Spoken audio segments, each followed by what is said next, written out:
I learned when I was a young man in Wyoming that you treated people like you were going to see them again tomorrow. Interesting. When I hang out with him, I feel like hopefully this will be beneficial for everybody here. I'll highlight I recommend this topic as well because it's something a lot of agents are kind of getting into. Especially now, like $1 million home is not much anymore. It used to be a big deal, like, oh, $1 million listing, and I watched those TV shows, Selling Sunset, $1 million listings, and it seems like a big deal, but now it's like everything's $1 million around here. So now we're kind of raising the bar in the DC area. We're not quite there like New York and San Francisco, but we're getting there. So everybody needs to get ready to sell $1 million listings. And so today I'm going to go through some questions. Well, what are some tips that you would recommend for the other agents here today about getting into the real estate market, luxury real estate market? Our TTR agents are encouraged every single day to be leaders in the communities where they live and work as well. You know, our motto is we don't want to just lead a market, we want to lead the community. That's important because when people start to think about buying or selling, particularly at the high end, they need to know who you are. You have to sort of live that. And what does that, when I say live that, what does that mean? Does that mean we have to show up, you know, sort of wearing Louboutin or carrying a Birkin bag? By the way, that's a beautiful bag. You know, doesn't hurt to carry that bag. No, it means you have to be engaged in that community well before you ever have the opportunity to sit in front of somebody and have a listing presentation or a conversation about them buying. You have to really be engaged in the upper market at a very meaningful level. That doesn't mean you have to be a millionaire to do it. Quite to the contrary, I think many of the people in the upper bracket really appreciate people who are really engaged and interested in the community in which they're living, and they're very likely to want to do business with them. You really want to love the people that you live with. You want to share life together, you want to share experience together and grow together. I think that is one of the biggest things. So for me, luckily enough, before I moved to the United States, I used to work for State Department, so I have a good network of people that I was still cultivating and continue to have a relationship when I moved here. And then the other thing is from that, I was engaged with so many activities in Korean community. So I served as U.S. Korea Women's Chamber of Commerce for years, and then now I'm leading that U.S. Korea Alliance Foundation. So those kind of activities, I didn't put my business in mind because that is something that I was passionate about, so I was doing so.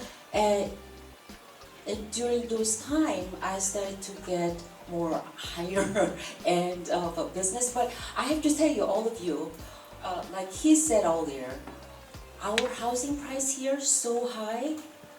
It might not be the price range you're looking for now, but we're all luxury real estate agents, okay? So be confident. And the other thing is, this is from my personal experience, please do not get intimidated, okay? In our area, people are highly educated, well-informed, and they're all successful people, all C-level people you're going to deal with, right? How you're going to be staying confident, you got to continue to educate yourself, and you have to know yourself, know your market, and know your business. Okay, you cannot do everything. It's only 24 hours a day. This morning I was looking at my Facebook feed and I got an alert saying the most expensive real estate property on the market today, and it happens to be Mark's. It's a $39 million property called The Cliffs off of in McLean off of Potomac River, right? So it's a beautiful property. So please feel to check that out. Amazing property, and Mark said that was one of his most beautiful properties that he's been selling. So. Now, moving on to the next question we're going to ask is, what are some of the challenges that you have faced in the luxury real estate market that you can share with us? I wasn't born here, and I didn't go to school here, so I didn't have those kind of network at all. I didn't have any family member here. So when I first get into not only the luxury real estate market, just real estate in general, that was a challenge. But I had to think of a little different. So there could be a challenge, but I have something the people don't have, right? So all my ethnic background and my professional previous experience that I have at the U.S. Embassy in Korea and for 10 years, and all this great network, I started to complain about, oh, I wasn't born here, I didn't go to school, and I have nobody here. You know what? Though that was not the case. There was told I have so many things going for me.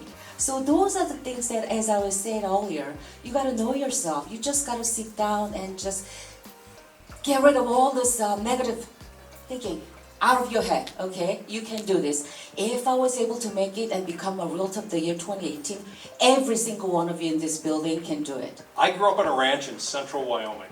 What qualified me to come to Washington and sell luxury real estate? None of my background, except for everything about it. In that I learned when I was a young man in Wyoming that you treated people like you were going to see them again tomorrow. You really took your relationships seriously, and you engaged people in a very authentic way. So that's what I learned on the ranch in Wyoming. That's really served me well here in Washington. One of the things that my father was a broker, and unfortunately he just passed away, as many of you know, but one of the best pieces of advice that my father gave me too is that, Mark, he said, remember, you never learn anything when you're talking. So probably the thing I've done best over my 40-year career is I've learned to listen to people very well. Sometimes that's challenging because people want you to talk, right? When you go to a cocktail party, my husband's a dentist, second to people asking about their teeth, the second thing they ask about is real estate, right? So, be very deliberate about sort of listening as intently, as authentically as you can, because I think that's where you're going to learn where people are at. That's where they're going to sort of find you interesting. I always tell people, you want to have a good conversation with somebody, just sit there and listen. Everybody's going to think you're brilliant because you listen to them. And that's a great way to develop clients.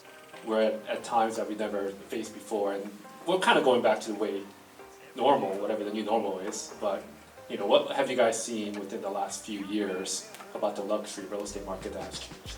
We've certainly seen higher and higher price thresholds achieved throughout the Washington area. We've had the opportunity to sell homes now in the sort of 40, I think the highest sale most recently was at $48 million, listing that we had down in Alexandria on the river. Prior to that, we had sold homes here in McLean in the 40s. But those are new price records for the entire region. And I think what I love about that is that as we raise the bar even at the top end of the market, I think that has sort of an upward effect on all real estate in the region. Though there's a shortage, still we have such a short, low inventory and the material shortage and labor shortage and all the challenges. I think the price or even this, not only the luxury real estate, the real estate market is going to be still continuously is going to be strong despite of this interest rate because I think the upper price range I see a lot less people borrowing money less than, surprisingly, right? So surprisingly. So I think we'll be all good. So just keep doing what you've been doing. I think we'll be fine. So I think, number one, we have a lot of upside, right? I think we are going to see our global clients return. We're already starting to see it. As they can travel, I think that they'll start to come back. And we're all counting on that, right, Andre? That's what we want. We want our global clients to come back because they're a very meaningful part of the upper bracket market here in Northern Virginia in particular.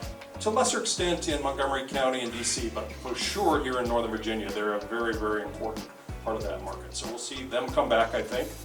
I think that we'll start to see more and more engagement with all of the channels we've just talked about, particularly the digital channels. We're going to start to see those consumers fully embrace those. And that's why it's so important for you to have a good presence through your social media accounts. Have a strong video presence, right? Have a strong YouTube channel. Even your Instagram and your Facebook channels, your LinkedIn channels should all reflect the aspirational quality of who you are and who you want to be and who you want to sell to.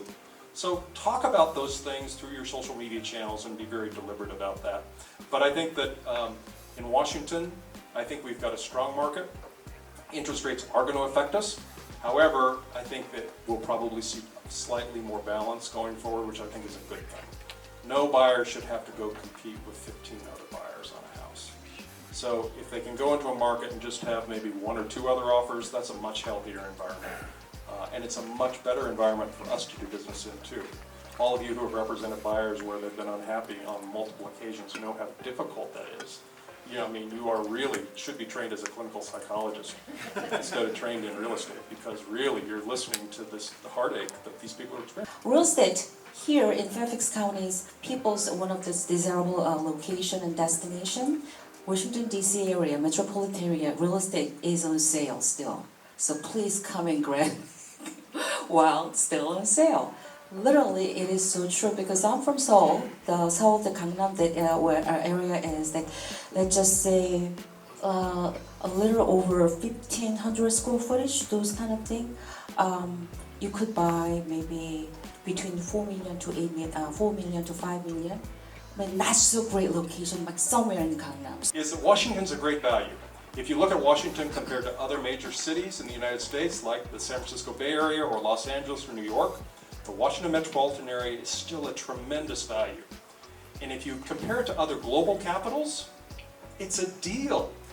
Yes. And I think that that's our selling point, right? Particularly when our buyers from overseas start to travel again, when they start to come back to the Washington metropolitan area. By the way, we love Fairfax County, right? 35% of our population here is foreign-born. Foreign buyers love Fairfax County. Many of you have probably worked with foreign buyers. And when they start to come back in the market, I think it's going to be stronger than ever because prices around the world have gone up. Prices have gone up, but it's still a great value. It's a great selling point for us. So I think when we see, you know, how things change, prices have gone up, still a lot of runway left. Is it going to run out? Or are they moving here? What is their motivation for an overseas buyer to be purchasing here? Right, so most overseas buyer that I dealt with is that they're buying it for their kids. Because they think their kids, once they're done with studying, probably they're just gonna settle here. So that it's just for their kids. So most cases were there, and some of them is surprisingly even government officers from officials from other countries. When they come here for 2 to 3 years temporary assignment, they were buying it with their wives' names. So, and then the other about 20% of the corporate people, they are the referrals that from my previous work. But if we actually look at the number of units, you know, I think that my number one target high net worth buyer here in the Washington metropolitan area is a government contractor. Because government contractors tend to do well if they have a liquidity event. What's the very first thing they want to do? They want to go buy a really big old house, right? So government contractors tend to be a very, very important part of the market here. The second one that I had mentioned, or the third one I guess I should say, are professional athletes. The professional athletes are an important part of the upper bracket sales. Keep in mind when we talk about sales over, you know, $8 million, not that many of them, right? If we go above 10 million, it's just a handful, right? But I think the point I would make to you is you don't have to sell to a hockey player to have a luxury practice. You don't have to sell to a guy who just sold his government contracting practice to have a luxury practice. There are a lot of really very well-paid professionals in the Washington metropolitan area. Oftentimes, both of them are working, two partners are working, and you know, together they're making a very good living, and they're buying $3, $4, $5, $6, $7 million houses in some cases, and that's a great opportunity set for everybody in this room. One thing's for sure too, those buyers are very sophisticated. They're using every channel that they have access to. I was a little late walking in because I was sitting in the parking lot talking to a buyer from Germany who had just seen The Cliffs, the $39 million listing, on YouTube. And he called to ask questions about it. And he said, you know, based on what I see on YouTube, I'm probably making a trip to Washington to go see it in person. So all the channels that we have at our disposal are being used by those buyers. This is a little tangential, but if you're going to have a luxury listing and if you're going to have a luxury listing practice, you absolutely must use video as part of your listing protocol. And not video that you shoot with your phone. It's got to be professional video that is beautifully done. That's going to be your first showing, sometimes your second or third showing, and based on what happens at that, the client will then likely call you to see it, or they'll call another agent to schedule a tour. But if you're not using video right now, start incorporating it into your practice.